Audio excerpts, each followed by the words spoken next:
I'm a creepypasta narrator on YouTube. Yeah, that kind of thing is really popular nowadays.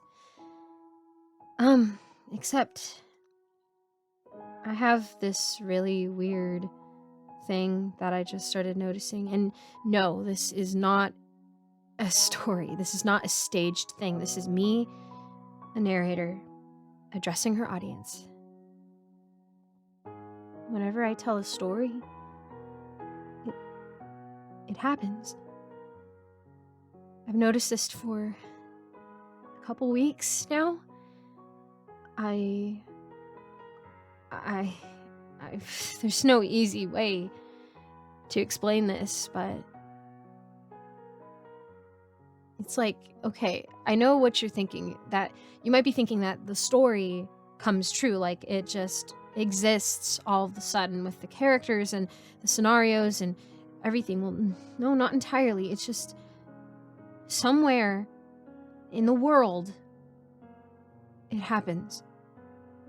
It doesn't necessarily have to be to me or anyone I know, but in one case, the way I started realizing this is because it happened to one of my closest friends. A while back, I was narrating the story. Pretty typical. I like the stories about yanderes or stalkers or kidnappers. They're fun to do, I admit, and I think that it's great because it puts out a lot of awareness to a lot of things. It helps you be more careful around other people. But anyways, I was narrating a story about this girl who had been kidnapped and hidden in a barn on some hidden property that belonged to this richer man who was like a CEO or something. And shortly after I posted it on YouTube, my best friend went missing. To be honest, this wasn't completely out of character for her, as bad as that is to say.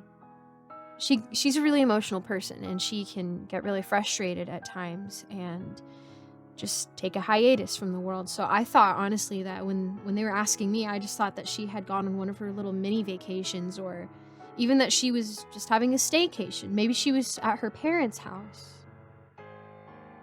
But then her parents started asking me where she went.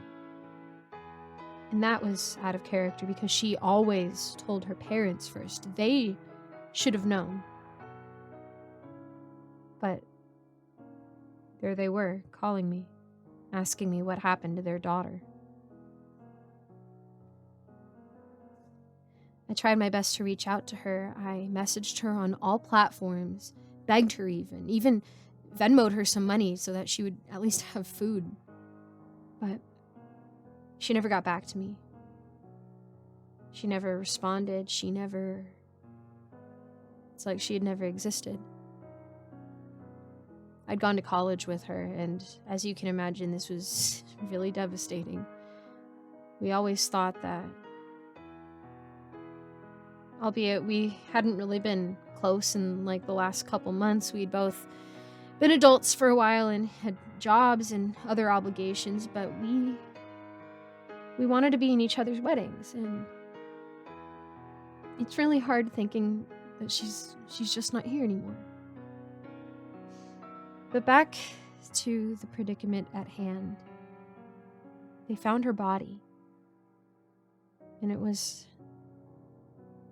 in a hidden barn off of some property that no one knew existed. And the man who was found guilty was the CEO of this company I don't even know anymore. But it was just like the story that I had narrated. I thought my brain was just trying to grieve or, figure some way to express itself or something. I didn't really piece together at the time that it was so close to what I had narrated and what people were commenting on and subscribing to me for, and I didn't think about any of that at the time. I went on a couple more days narrating things and uploading things to YouTube, and a few days later, I narrated this stupid story about someone who had choked on, like, what was it? A toy or something, a Polly Pocket leg or something like that. And it was a really dumb ghost story that ended with a kid just being unsupervised. It was that kind of deal. And I had heard from another friend of mine that a kid that they knew did the same thing. And I was thinking, this is so stupid. This is all some sort of big prank or something. How could, what? I never told anyone the details. No one in my personal IRL experience listens to my YouTube channel, okay? How would they know? They don't, and even if they did, it's not like they would watch every single story just repeating the details in real life. And this kid, like, she actually died. There's no way that they would make some kind of joke about a death. But the one that really, really started making me nervous was I narrated this story about someone watching people from the woods. And pretty much everyone I've been talking to lately has been getting that feeling that the main character in that story felt. It's on the news even that everyone has this overwhelming feeling that something is watching them from the woods. And I wish I was making this up. I feel like I'm having some sort of fever dream or something. I just don't know how to explain it. I stopped narrating for a little bit. You guys might remember. I missed a few days last week. I don't know what that would prove. No one really came up to me saying the feeling is gone, or that kid is back alive, or your friend is home again. I don't know what I was expecting, really. But everyone is still talking about how they feel watched from the forest. And the way that story ended, it didn't really end satisfactory, I guess. They never ended with them resolving it or confronting the monster, or even the monster or person attacking them. It just ends with this overwhelming feeling of being watched. I keep trying to tell people, maybe if I tell them in a way, indirectly, how the story ends, they'll stop being so afraid. So I told everyone. I told my parents. I told my friends. I told other people, like the grocer, the mailman. I've told so many people that nothing is going to happen. But they still feel it. So I had this crazy idea that if I narrated something and put it on YouTube, then it would come true.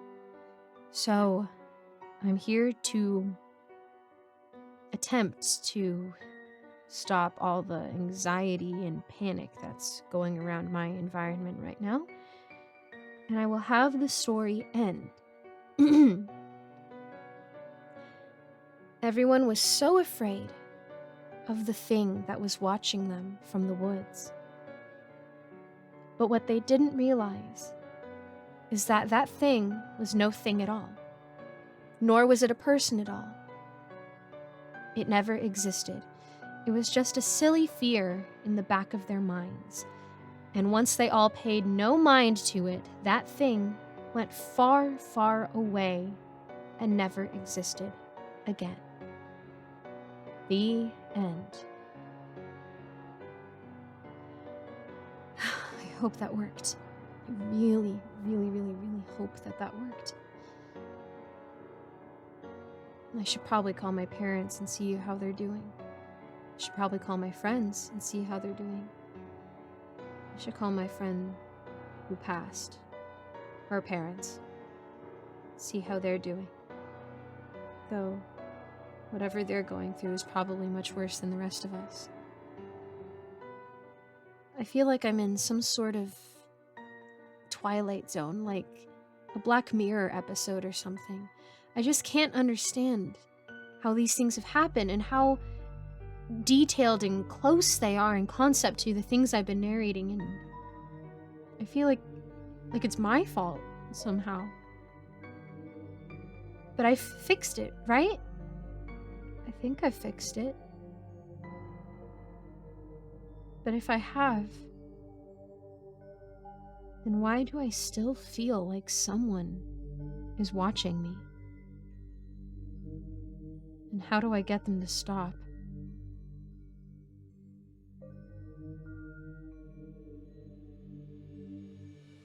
Thank you for watching this video.